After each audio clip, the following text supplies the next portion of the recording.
তোমরা যারা ক্যালকাটা ইউনিভার্সিটির আন্ডারে প্রথম সেমিস্টারের ছাত্রছাত্রী আছো, অর্থাৎ নতুন কলেজে অ্যাডমিশন নিয়েছো, তোমাদের জন্য আজকে ক্লাস খুবই গুরুত্বপূর্ণ। আজকে ক্লাসে তোমাদের কনস্টিটিউশনাল ভ্যালু সাবজেক্টের মডিউল 1 থেকে একটি মোস্ট ইম্পর্টেন্ট 25 নম্বরের প্রশ্নের উত্তর নিয়ে আলোচনা করব। প্রশ্নটা হচ্ছে, ক্ষমতা স্বতন্ত্রীকরণ নীতি কাকে বলে, এর মূল নীতিগুলি লেখো এবং তার সঙ্গেই আছে ভারতে ক্ষমতা স্বতন্ত্রীকরণের সাংবিধানিক মর্যাদা আলোচনা করো। প্রথমে ইন্ট্রোডাকশন অর্থাৎ ভূমিকা। যে কোনো গণতান্ত্রিক রাষ্ট্র ব্যবস্থার অন্যতম প্রধান শর্ত হল ব্যক্তি স্বাধীনতা রক্ষা করা এবং সরকারের স্বৈরাচারী প্রবণতা রোধ করা।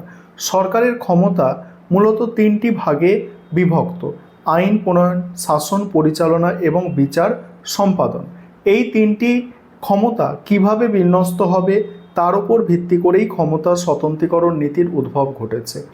এই নীতির যৌক্তিকতা সম্পর্কে মার্কিন যুক্তরাষ্ট্রের অন্যতম স্থপতি ও প্রখ্যাত রাষ্ট্রবিজ্ঞানী জেমস ম্যাডিসন যথার্থই বলেছেন, আইন, শাসন ও বিচার এই তিন বিভাগের ক্ষমতা একই হাতে কেন্দ্রীভূত হওয়াকে স্বৈরাচারের প্রকৃত সংজ্ঞা বলা যেতে পারে।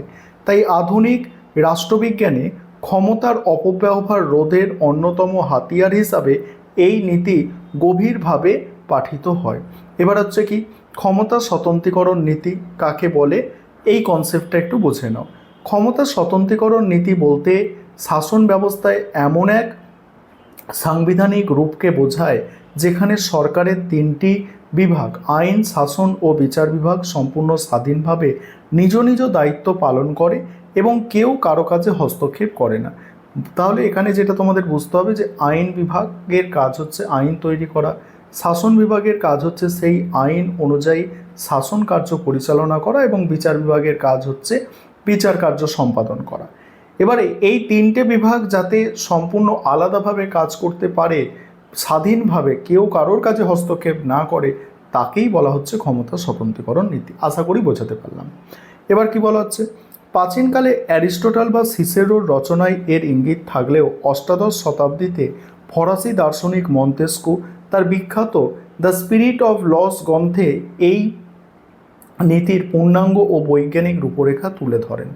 তার মতে ক্ষমতার কেন্দ্রীভবন ব্যক্তি স্বাধীনতার সবচেয়ে বড় সত্য। এই প্রসঙ্গে ফরাসি রাষ্ট্রবিজ্ঞানী মন্তেস্কু সুস্পষ্টভাবে বলেছেন, যদি আইন প্রণয়ন ও শাসনতান্ত্রিক ক্ষমতা একই ব্যক্তি বা গোষ্ঠীর হাতে ন্যস্ত থাকে তবে সেখানে কোনো স্বাধীনতা থাকতে পারে না। অর্থাৎ সরকারের তিনটি বিভাগের কাজ পৃথক ব্যক্তি বা কর্তৃপক্ষের হাতে ন্যস্ত থাকাই হলো এই নীতির মূল কথা। তারপরে বলা হচ্ছে ক্ষমতা স্বতন্ত্রীকরণ নীতির মূল নীতি। ক্ষমতা স্বতন্ত্রীকরণ নীতির মূল নীতি, এখানে চারটে নীতি আছে। এখানে প্রথম হচ্ছে সরকারের তিনটি বিভাগ মানে আইন, শাসন, বিচার বিভাগ সম্পূর্ণ আলাদা থাকবে এবং তারা নিজ নিজ নির্দিষ্ট গণ্ডির মধ্যে স্বাধীনভাবে কাজ করবে, এক বিভাগের কাজ অন্য বিভাগ করবে না। দু নম্বর হচ্ছে একই ব্যক্তি সরকারের একাধিক বিভাগের সঙ্গে যুক্ত থাকতে পারবে না, অর্থাৎ যিনি আইনসভার সদস্য তিনি শাসন বা বিচার বিভাগের কোনো পদে অধিষ্ঠিত হতে পারবেন না। 3 নম্বর হচ্ছে সরকারের কোনো একটি বিভাগ অন্য কোনো বিভাগের দৈনন্দিন কাজ বা সিদ্ধান্তে অযাচিত হস্তক্ষেপ করবে না বা কোনো প্রকার রাজনৈতিক প্রভাব বিস্তার করবে না।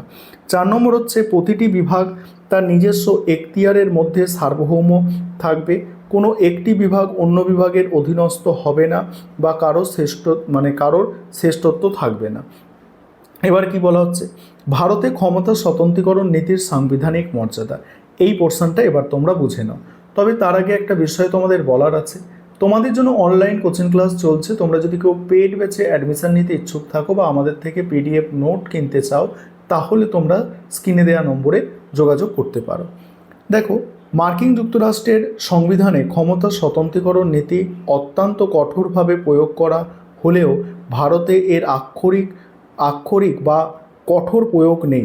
ঠিক আছে, যেহেতু ভারতে গ্রেট ব্রিটেনের অনুকরণে সংসদীয় শাসন ব্যবস্থা গৃহীত হয়েছে তাই এখানে শাসন বিভাগ ও আইন বিভাগের মধ্যে এক নিবিড় সম্পর্ক বিদ্যমান। সংবিধানের 75-এর 3 নম্বর ধারা অনুযায়ী কেন্দ্রীয় মন্ত্রিসভা তার যাবতীয় কাজের জন্য যৌথভাবে আইনসভার কাছে দায়বদ্ধ থাকে। মন্ত্রীরা আইনসভার সদস্য হন। একটা ছোট্ট করে বিষয়টা তোমাদের একটু বুঝিয়ে দিই। ধরো এটা হচ্ছে আইনসভা। এখানে হচ্ছে ধরো 500 জনের মতো সদস্য, তার কম বেশিও আছে, ঠিক আছে, 552 জন সদস্য তোমরা জানো, আমি এমনি বোঝানোর জন্য বলছি। 500 জন ধরো সদস্য, সেই 500 জনের মধ্যে থেকেই ধরো 50 জন আমাদের কি হচ্ছে, শাসন বিভাগের মন্ত্রী হচ্ছে।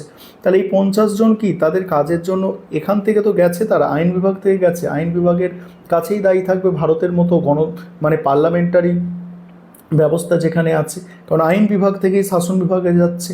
তাই এখানে কিন্তু এই দুটি বিভাগকে পৃথক করা কোনোভাবেই সম্ভব নয়, ঠিক আছে, এটা বুঝে গেলে আশা করি।